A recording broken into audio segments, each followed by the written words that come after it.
Maak nou die Bybel oop by 1 Samuel hoofstuk 18. 1 Samuel hoofstuk 18. Ons is nou al 'n paar sondae besig met die geskiedenis van Dawid. Hoe dat die Here hom wou vorm na die hart van God. Ons is besig om met u te praat oor manne en vroue na die hart van God. En dit is so belangrik dat ons sal besef dat die Here sekere verwagtinge van ons as mense koester. Dat hy dinge in ons sien, potensiaal in ons sien. Hy het na Petrus gekyk en hy het vir hom gesê, jy ou Petrus, op die oomblik is jy niks anders as 'n stinkende ou visserman daar by jou ou vissersnette nie, maar ek sien in jou 'n rots. En ek dink die disippels het maar so onderling gelag en gesê, Here, u weet nou nie van wie, u ken hom daarom nou nie soos wat ons hom ken nie. En ek dink as u hom geken het soos wat ons hom ken, sal u nie in hom 'n rots sien nie. Maar u weet wat het gebeur na Pinksterdag.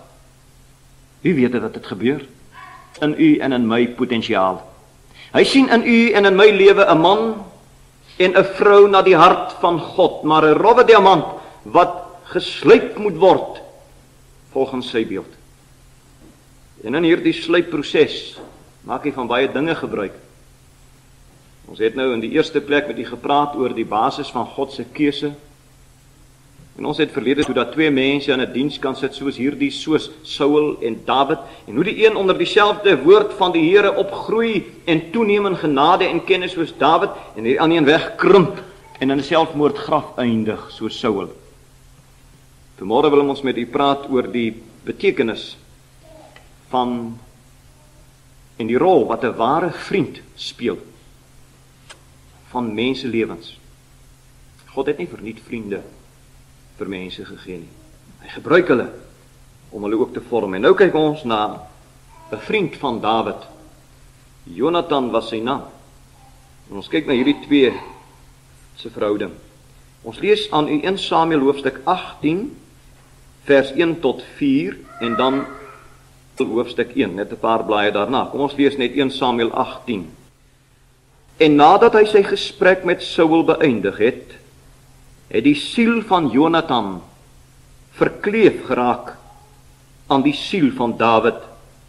En Jonathan het hom lief gekry soos sy eie siel. En Saul het hom die dag geneem en hom nie na sy familie toesluit Jonathan met Dawid 'n verbond, omdat hy hom lief gehad het soos sy eie siel. Daarop trek Jonathan sy mantel uit wat hy aangehad het en gee dit aan Dawid, ook sy klere, ja, selfs sy swaard en sy boog en sy gordel. Hy stroop homself van alles en hy gee dit vir Dawid. En nou lees ons in 2 Samuel hoofstuk 1. Die standaardvertaling, bladsy 313, die Bybel voor my oop. Vanaf vers 17 tot en met vers 27. 2 Samuel hoofstuk 1 vers 17. Klaaglied van Dawid oor Saul en Jonathan. Hierdie ware vriend is nou dood. Lees ons wat Dawid hiervan te sê het. Vers 17. Toe het Dawid hierdie klaaglied aangehef oor Saul en oor sy seun Jonathan.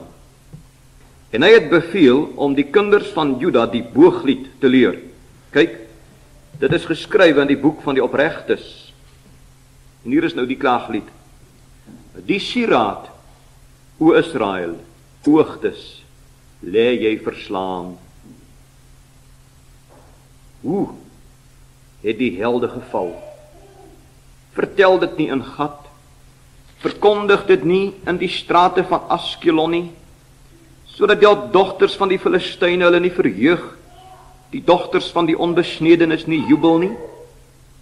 Berge van Gilboa, mag op julle geen dou en reën en geen velde van offergawes wees nie, want daar is die skuld van die helde weggegooi, die skuld van Saul, sonder dat dit met olie gesalf is, sonder die bloed van die gesneuweldes, sonder die vet van die helde, het die boog van Jonathan nie en die swaard van Saul nie leeg teruggekeer nie.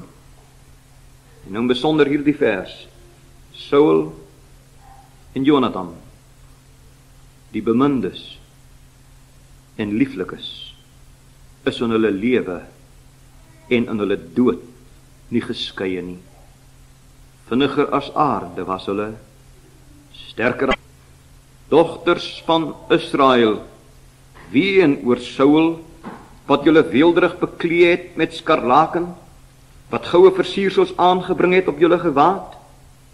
Hoe het die helde geval diep in die geveg.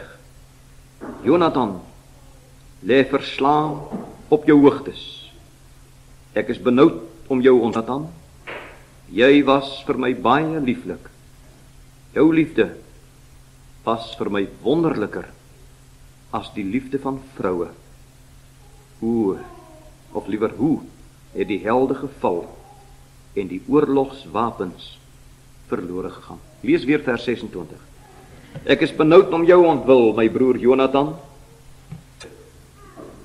Of jy was vir my baie lieflik. Jou liefde was vir my wonderliker as die liefde van vroue. Net tot sover die voorlesing uit die woord van die Here. Mag die Here self sy woord, die oordeenking daarvan vanmôre aan ons harte kom seën en heilig. Liewe broeder en suster, ons het nou al reeds vir u gesê dat ons nou vir 'n paar om met u te praat oor 'n man of 'n vrou na die hart van God.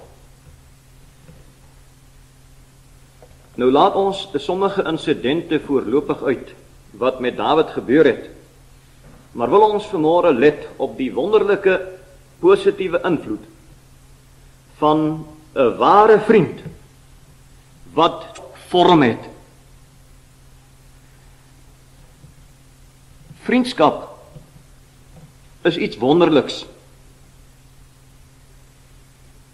Vriende het 'n geweldige invloed op mense. Ja, aan die een kant tot mense se verderf is dit so, dat 'n man, 'n vrou, 'n seun of 'n dogter hulle kan betrokke kan raak in 'n sekere vriendskap wat hulle van God wegskeur, wat hulle van die dinge van God kan wegskeur, dat mense betrokke kan raak in 'n vriendskap wat hulle van die kerklike gemeenskap kan wegskeur, van hulle dierbares kan wegskeur, dis waar. Laat ons nie ingaan op die nadeel van 'n slegte vriend nie, terwyl ons vanmôre die pragtige voorbeeld het van ware vriendskap mense na mekaar toe kan bring en ook mense na God toe kan bring. Hoe ware vriendskap kan help as instrument in die hand van God om 'n man en 'n vrou te help vorm na die hart van God self.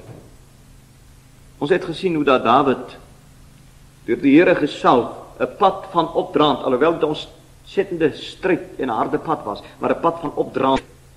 Hoe dat Saul nadat die gees van die Here van hom gewyk het, 'n agteruitwaartse pad bewandel het, wat tot sy verwoesting en ondergang gelei het. Daarom is dit nodig om op watter pad u ook al bevind, uit te vind en te ervaar, dat God in sy ewige liefde 'n vind oor u wegstuur, wat u kan aanhelp om gevorm te word na sy hart. Nou die liefde van Jonathan teenoor Dawid, na wie ons vanmôre kyk, is eintlik vir ons 'n baie flou beeld van Christus se liefde vir u en vir my. En ons wil vertrou dat aan die einde van hierdie diens u minstens hierdie ervaring sal smaak en dit 'n lewende werklikheid by u sal word. Die Here Jesus het my lief, standighede. En wil ons vanmôre in ons studie hiervan 'n paar edelstene van inspirasie en versterking neem, dit bymekaar maak en so bietjie vertroetel. Hoe lyk hierdie liefde?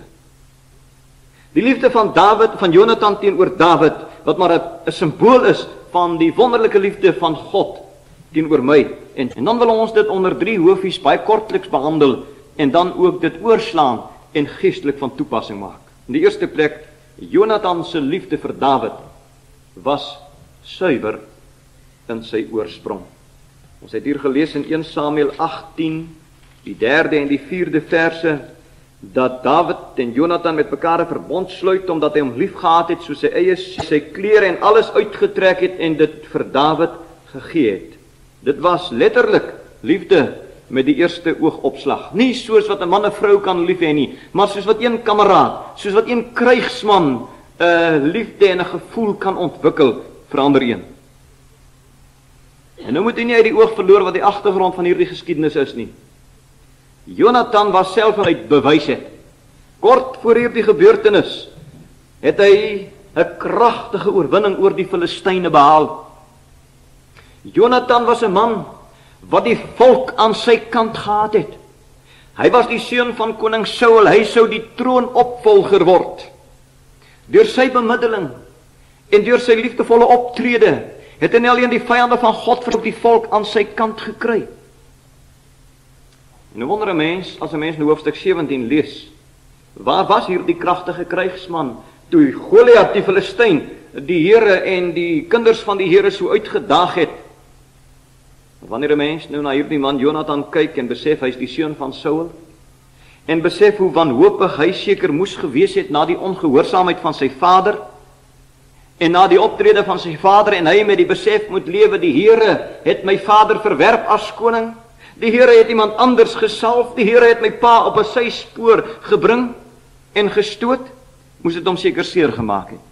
Moes dit hom seker moedeloos gemaak het. As koning opkyk en as gesalfde van die Here, en hy sien die Filistyn daag uit en sy vader krimp weg in sy tent, het dit hom seker so benoud gemaak dat hy nie kans gesien het nie. Maar toe Dawid die jong seun optrek, en toe Dawid nou beweeg en in oorlogtyd teen hierdie Filistyn kom veg, toe kry hy 'n bewondering vir hierdie jong seun. 'n Bewondering wat in liefde oor, sodat hy in verbond met hom sluit en vir hom sê, ek het jou lief soos wat ek my eie siel lief het. Maar u weet, dit was iets wat Dawid in Jonathan, of liewer, wat Jonathan in Dawid gesien het, wat gemaak het dat daar 'n liefde kon ontwikkel. En dit, liewe broer en suster, is eintlik vir ons 'n prentjie van God se aanvanklike bedoeling met die mensdom. Dit moes die verhouding wees God en mens, maar ook tussen mens en mens. Hierdie suiwere liefde en kameraadskap. Maar nou het sonde mos gekom. En sonde was mos nog van die begin af die verdeler tussen mense harte. Sonde het mos nie alleen 'n skeiding gemaak tussen mens en God nie, maar ook tussen mens en mens. Maar ons sien, verwin is hier, en dat Jonathan in Dawid iets sien, wat maak dat hy hom liefkry. Maar ons sien in die tweede plek dat Jonathan se liefde was verder onbaatzuchtig in sy aksie. En dis vir ons treffend, u weet, Jonathan het ek reeds vir u gesê, was die seun van Saul, hy was die troonopvolger.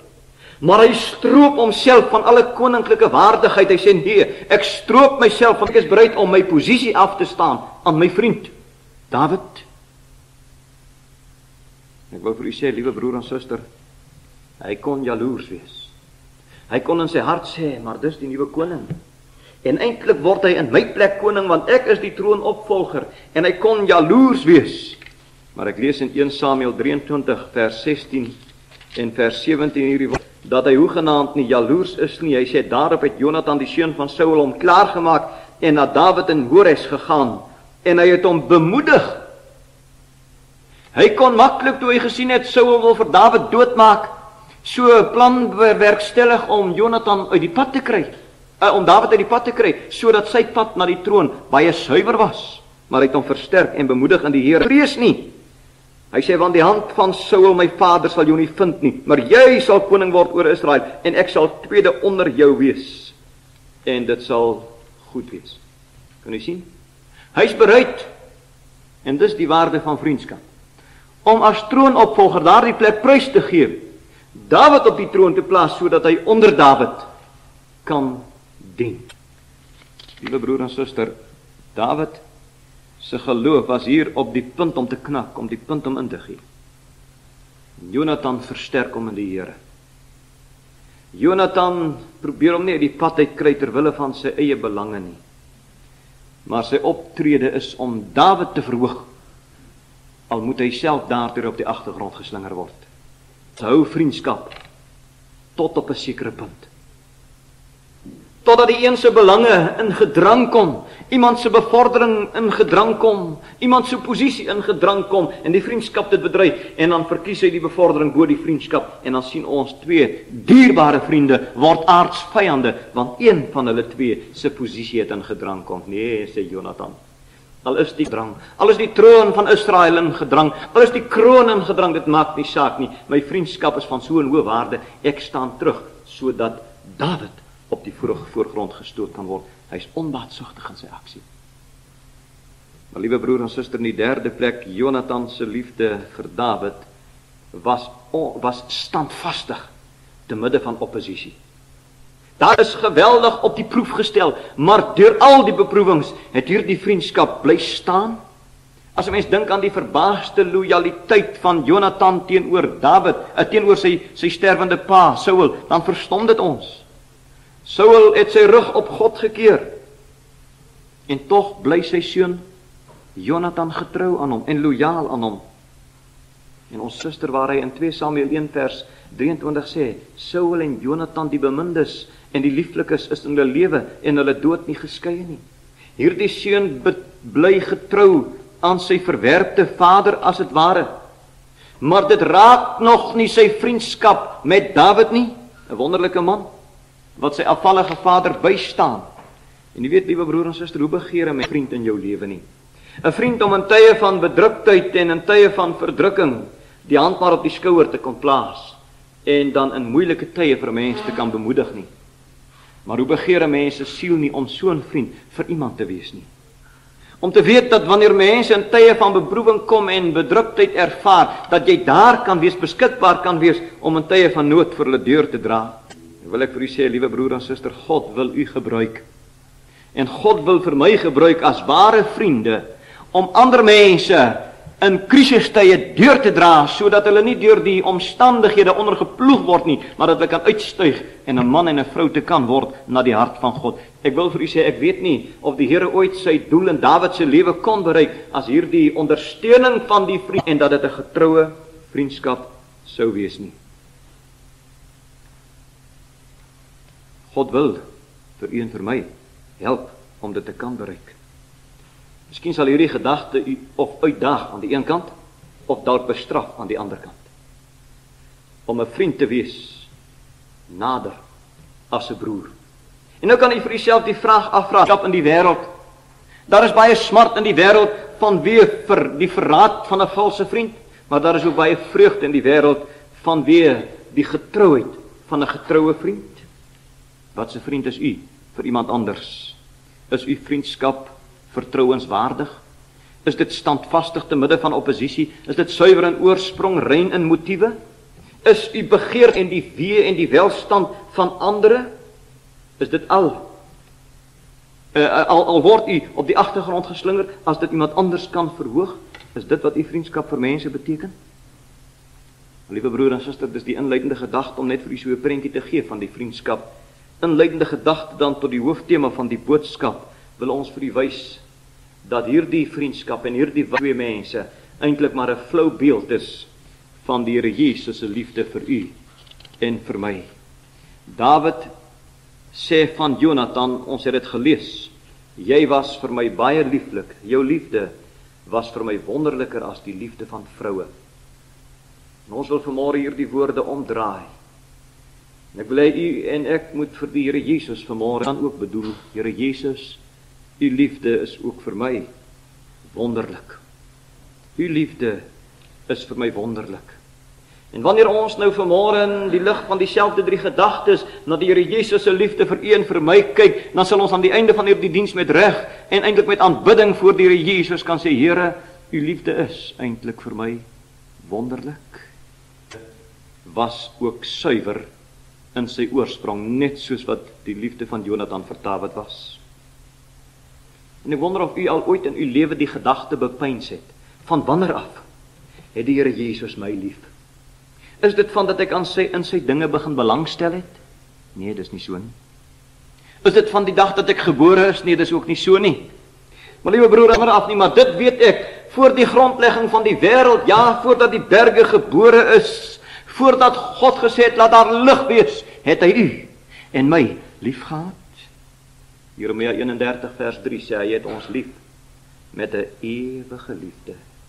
Dis 'n liefde wat van die begin af daar was, en dit het nog nooit verander nie. En hoe verheer die liefde wat Jonathan vir Dawid gehad het nie? Dawid het in oorlogtyd 'n heldedaad verrig om Goliat dood te slaan, en toe Jonathan dit sien, toe sê hy, maar Dawid, daar is iets in jou wat my aantrek na jou toe. Hier word 'n vriendskap gesluit, hier word liefde ontwikkel. Maar wat het God in u en in my gesien, wat hy kon sê, o, daar is iets in daardie man en vrou, wat maak dat lief het? Hy het niks in u en my gesien nie, weet u dit? Inteendeel lees ek in die Bybel, dat in Esegiel 16, toe hy na ons kyk, het ons in ons bloed gelê en spartel, verlore sondaars op pad na 'n ewige verdoemenis sonder hoop en God, daar het God ons kom kry, verlore gebore. Nou wil ek vir u vanmôre sê, as die basis vir my iets was wat hy in my gesien het, of afgehang het van enigiets wat in my was, dan was die hel nog te goed vir my, en vir u ook. Maar Romeine 5 vers 8 sê, God bewys sy liefde tot ons, daarin, dat Christus vir ons gesterf het, toe ons nog sondaars was. Dit was gesien het, wat gemaak het, dat hy ons nou begin liefkry het nie. Nee, hy het niks in ons gesien nie. Hy het 'n spartelende wese gesien, wat in sy bloed lê en smoor, dit het hy gesien, en toe het hy ons lief gekry. Ek wil vir u sê, liewe broer en suster, ek wonder of u die gedagte in u siel al pos gevat het, om te dink dat die oneindige God vir u en vir my so lief het, dat hy homself kom gee vir ons. Ek wonder of ons verstand dit ooit in hierdie lewe werklik sal kan pyl. Dis asof God vanmôre vir u en vir my as sy kinders wil sê, dat die hemel nie vir hom hemel sal wees as ons nie met hom saam daar is nie. Kan u dit bedink? Soos wat die bruidegom alleen volledig fluit aan sy sy, so sal die hemel nooit hemel kan wees vir God, as u en ek nie saam met hom daar is nie. Suiwer is God se liefde vir my. Daar is niks in my wat sy liefde verdien nie. Daar is niks in my wat gemaak het, dat hy my kan lief kry nie. Nee, soos wat ek is, 'n smerige sondaar in die oë van God, het hy my kom lief kry, en het hy vir my kom gee. Suiwer in oorsprong. Maar in die tweede plek ook onbaatsigtig in aksie. Dink daaraan. Soos wat Jonathan homself gestroop het van alle koninklike waardigheid terwille van Dawid. My liewe broer en suster, so het die Here Jesus Christus, die Seun van God, homself gestroop van alle koning vir u en vir my, sodat u en ek verhef kan word tot koningsseuns en koningsdogters. Hy het homself gestroop, sodat u en ek koninklike waardigheid kan bereik. En ek wonder of u dit vanmôre kan vat. Hy het nie gekom om gedien te word nie, maar om te dien. Liewe broer en suster, as u en ek vanmôre wil sit, daar by die voet van die kruis, kan ons nie anders as om hom aan te staar nie, en op te merk dat daar die doringgekroonde voorhoof, en daar die hande wat met spykers deurboor is, en daar die gebroke hart waaruit bloed, of wat gemaak het dat bloed en water by 'n gapende wond uit sy sy vloei nie. En ons na hom kyk, maar hy is die Seun van God. Hy hoort tuis in die hoogste hemele, met die engele rondom hom om sy heiligheid te besing, maar daar hang hy as 'n misdadiger, as 'n bedrieger, as 'n rower aan die kruis. Hy verlaat sy hemelsposisie, waar hy engele tot sy beskikking het, sodat sonde verwyder kan word tussen ons en hom. Kan verwyder so ver as wat die ooste van die weste verwyder is. Sy liefde is wonderlik, weet jy. Sy liefde is wonderlik, onbaatsigtig in aksie. Hy het nie gedink, o, my posisie in die hemel gaan in gedrang kom as ek 'n skare van aardse gelowiges by my het nie. Nee, toe hulle nog sondaars was, toe sê ek vir hulle gaan sterf, want ek wil hulle by my in die hemel hê, anders is die hemel nie vir my hemel nie. Dan daar die wonderlike lied wat Jimmy Swaggart sing, Thank you Lord for saving my soul. Om te dink dat hy niks in my gesien het nie, maar uit genade vir my kom uitred het, en my verhef het tot koningsseun, ten koste van hom. Hy het homself gestroop, sodat ek daardie lewe as koningsseun kan ervaar. Dan moet ons vir u sê, Jesus leef. 'n groter een as Jonathan is hier, Jesus. Ek wonder of die liefde vir 'n dierbare u al miskien so aangegryp het dat u wens, ek wens hy kan maar net weer lewe, dat ek sy liefde kan ervaar. Dan wil ons vir u sê, Jesus lewe. Hy lewe. As u vanmôre laste het, kind van die Here, as die 'n bitter beker is, as die lewe u van alle kante afdruk en u weet nie herwaarts of derwaarts nie, as u aardse vriende u in die steek gelaat het, dan wil ek vanmôre vir u sê, Jesus, die Seun van Gods liefde, is tot u beskikking. Die Bybel sê, hy kom weer, en hy wil u vlekloos aan sy hemelse Vader voorstel, en ek wonder of u dan, ja, sy liefde is wonderlik. Sy liefde is wonderlik. Hy was nie net bereid, liewe broer en suster, om op die agtergrond te wees nie. Hy was nie net bereid om soos Jonathan maar te sê, Dawid kan koning word, ek sal tweede onder hom wees nie. Hy was bereid om die hemel te ruil vir 'n kruis, ter wille van u en my. Hy was bereid om die smarte van die hel sy deel te maak, sodat u en ek verhef kan word. Hy staan sy plek as troonopvolger van God, as koningsseun af, om vir my 'n kans te gee om daardie posisie te bereik. Ja, sy liefde is wonderlik, weet u. Maar in die derde plek, sy liefde bly standvastig te midde van oppositie. En dis hier ons eintlik spraakloos laat staan. Jonathan het Dawid lief gekry ten spyte van die haat en die vyandskap van Saul wat Dawid uit die pad wou kry. Maar nou wil ons vanmôre vir u sê, 'n groter een as Jonathan is vanmôre hier. Jesus het vir u en vir my lief, ten spyte van ons haat in ons harte. Hoeveel keer wou hy al u lewe verander het? Hoeveel keer het hy al vir u gesê, hoe menigmaal wou ek julle bymekaar maak, soos hy hen haar kuikens onder haar vlerke bymekaar maak, maar julle wou nie. Liewe broer en suster, dis u en my sonde wat maak dat ons in vyandskap met hom lewe, en ten spyte van ons sonde kom hy en hy sê, ek het jou liefde.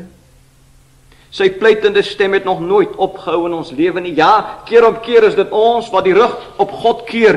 Keer op keer is dit ons wat hom verontagsaam in ons lewe, maar dan kom hy, dan staan hy weer by ons, dan sê ek het jou so ontsettend lief.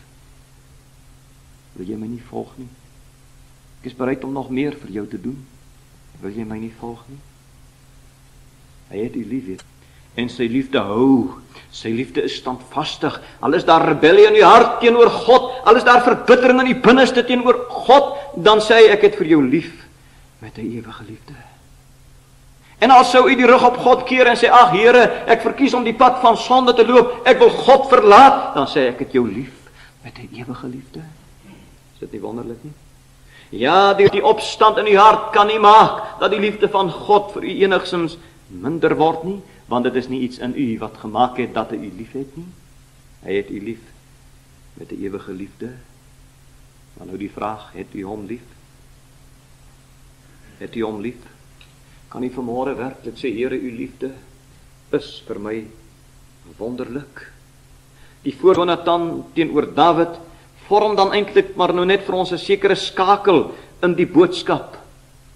En ons wil dit vir u sê, as Jesus sy liefde in u hart uitgestort het, en as u met vrymoedigheid kan sê, ek het u lief, Here Jesus, ek het u lief, en sy liefde is in u hart uitgestort, dan bring dit meer liefde gee vir ander, sodat u soos Jonathan ook vir ander mens kan sê, ek het jou lief. 'n Mens kan nie vir God en van God sê, ek het jou lief, Here Jesus, ek het u lief, maar dan in kwaai vriendskap met enige iemand anders lewe nie.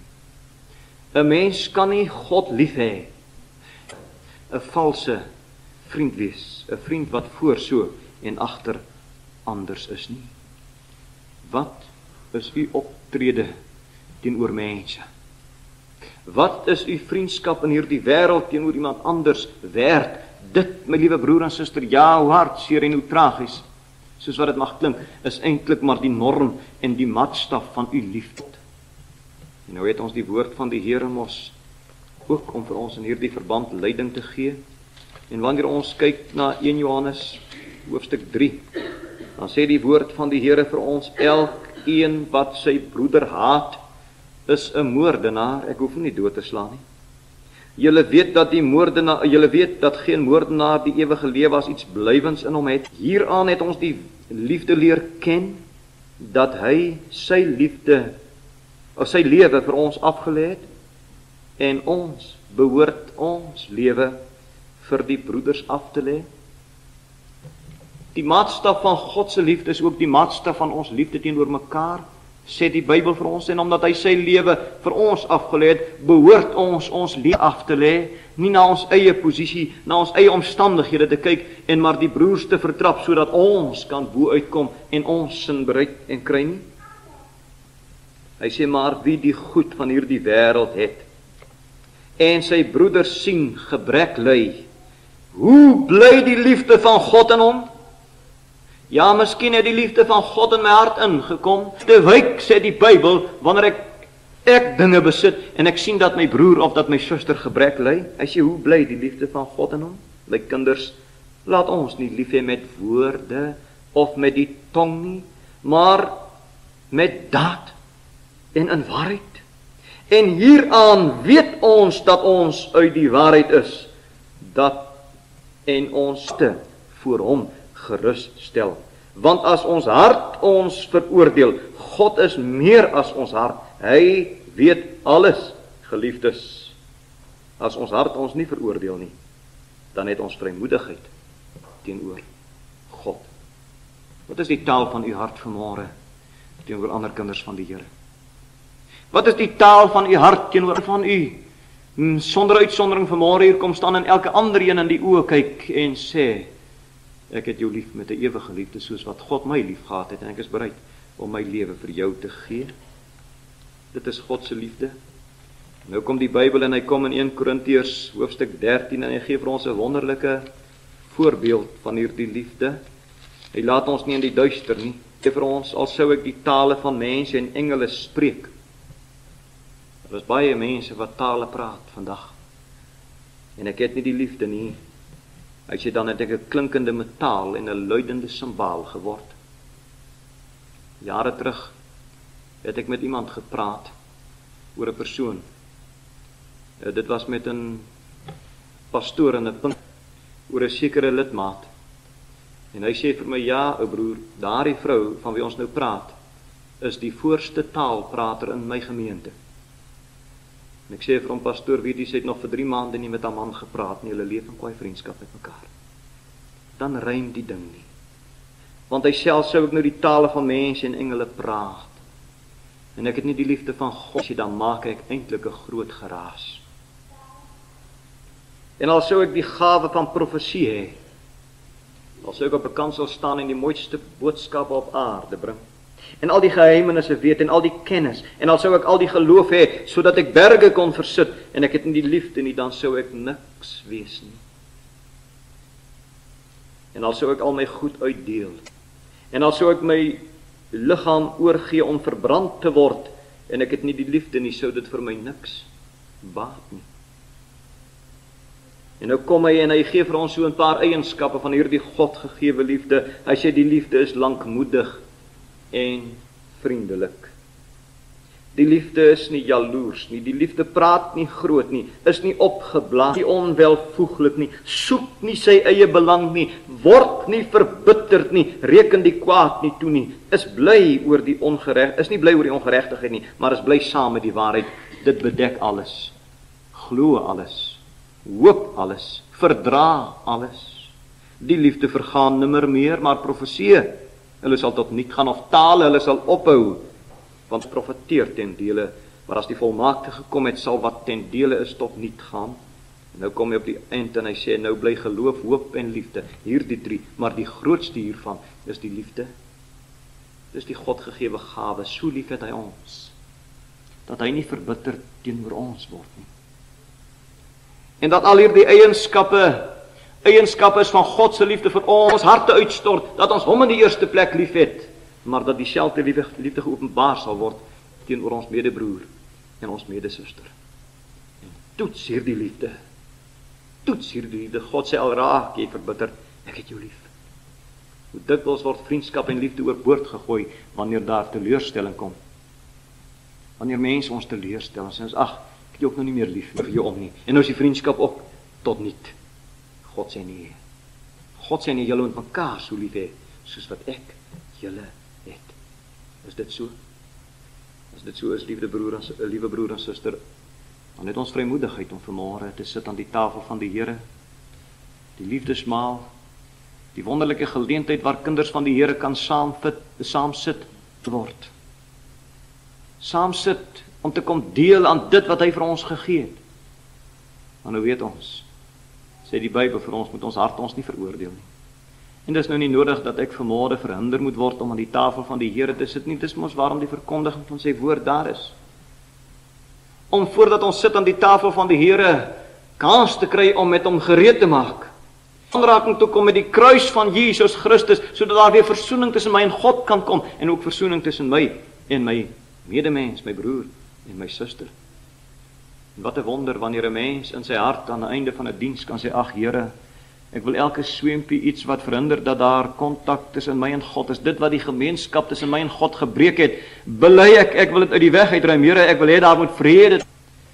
Maar hoe wonderlik wanneer 'n man en 'n vrou ook in 'n diens kan opstaan en oorstap na iemand anders toe en sê, hier is my hand, ek wil vrede maak. Ek wil met God vrede hê, maar ek kan nie met God vrede kry as ek nie eens met jou vrede gemaak het nie, want ek wil aansit aan die tafel van die Here en ek wil hierdie tekens moet vir my iets beteken.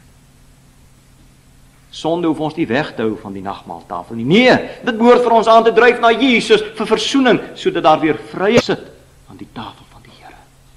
Mag die Here, liewe broer en suster, gee dat ons deur sy genade oorweldig sal word. Deur sy genade totaal oorweldig sal word, dat ons met mekaar en met God versoen sal raak.